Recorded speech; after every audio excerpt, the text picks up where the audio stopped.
तक्षशिला विश्वविद्यालय।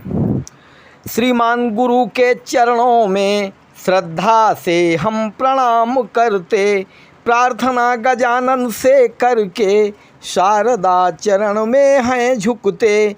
शिक्षा का दीप प्रकाशित था भारत की पावन धरती पर, तक्षशिला था नाम वहाँ गांधार राज्य की धरती पर।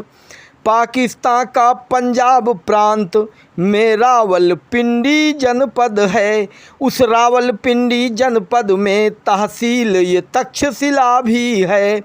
भारत का विभाजन दुखद रहा, हम सब भी इसे मानते हैं। 75 वर्षों का वजूद पाकिस्तान को भी जानते हैं। तक्षशिला स्थान पे ही यह विश्वविद्यालय निर्मित था।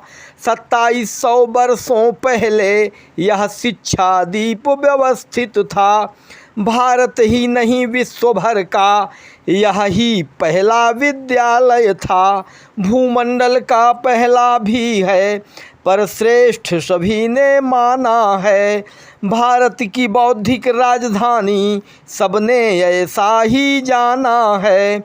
ईसा से 700 वर्ष पूर्व इसका निर्माण हुआ भाई। सब देश विदेश से आते थे शिक्षा पाने को ही भाई। श्री राम के छोटे भाई थे जो भरत नाम कहलाते थे। बस इन्हीं भरत के जो 2 पुत्र रहे, पुष्कल और तक्ष कहाते थे। तक्ष उस नगर के राजा थे, उनकी यह ही राजधानी थी। उन्हीं के नाम से तक्षशिला सारी दुनिया ने जानी थी। एक महाविशाल पहाड़ वहाँ विद्यालय जहाँ विराजा था, तक्षशिला था नाम पड़ा, वह तक्ष वहाँ का राजा था।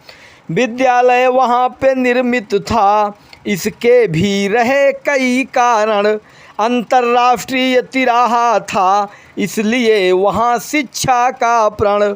व्यापारिक मार्ग वहीं पर था, इतिहासकार बतलाते हैं। स्थिरता राजनीति की थी, रक्षित स्थान बताते हैं। भौगोलिक स्थिति अच्छी थी, वह सुख समृद्धि से पूरित था।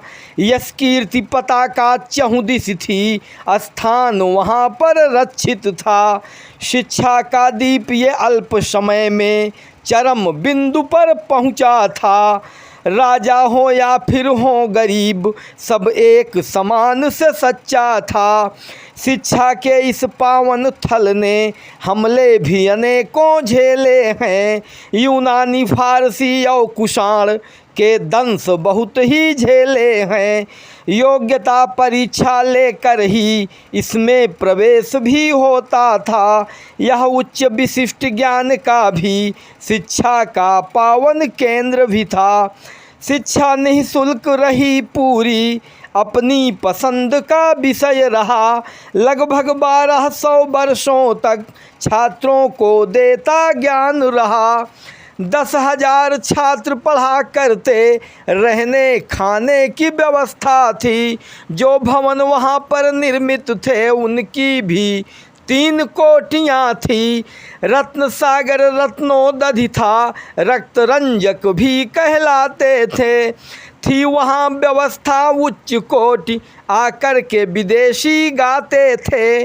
सम्राट अशोक कुछ समय वहाँ कुलपति पद पर भी कार्य किए।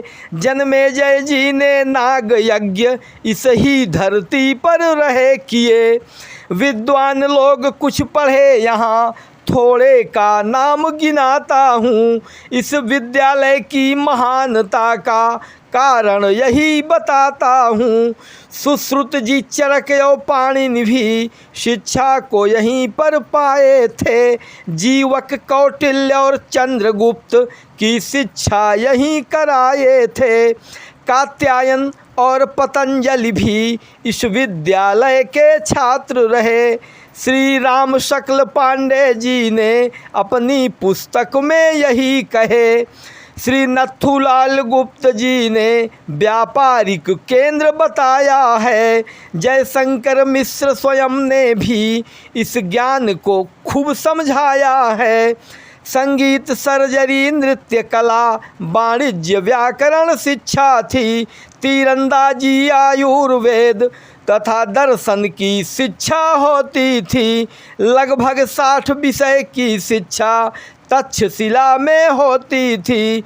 आयुर्वेद, संस्कृत की शिक्षा विशेष दी जाती थी।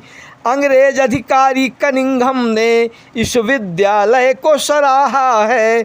चीनी यात्री ह्वेनसांग भी ने इसके अनेक गुण गाया है। जड़ी बूटियों की दवाइयाँ, शल्य चिकित्सा होती थी। शिक्षा आचार्य पूर्ण करते डिग्री कोई ना मिलती थी। इस विद्यालय का स्नातक महान विद्वान कहता था। शिक्षा को पूरा करके ही सेवा में बाहर जाता था। आयुर्वेदाचार्यों की एक सच्ची कथा बताता हूँ, कैसे वे परीक्षा देते थे, कुछ यही बात समझाता हूँ। जीवक जिस समय छात्र ही थे, आचार्य परीक्षा लेते हैं। जो पास हुआ वो है महान, ऐसा शिक्षक कह देते हैं। कुछ ऐसा पौधा खोजो तुम, जो दवा में काम नहीं आए।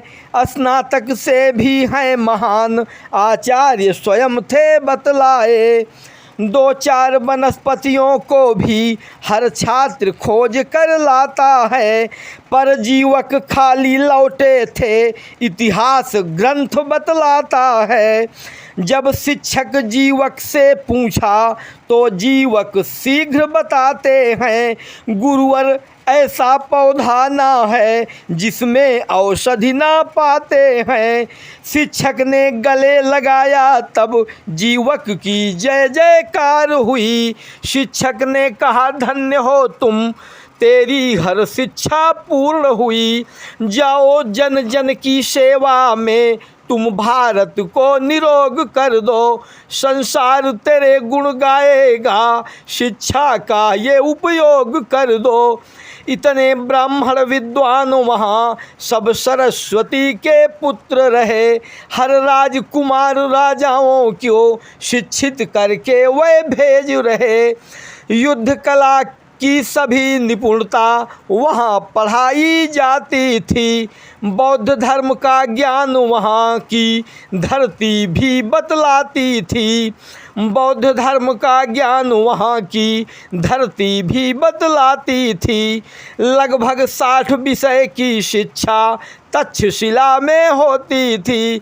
शल्य चिकित्सा, जड़ी बूटियों की शिक्षा दी जाती थी।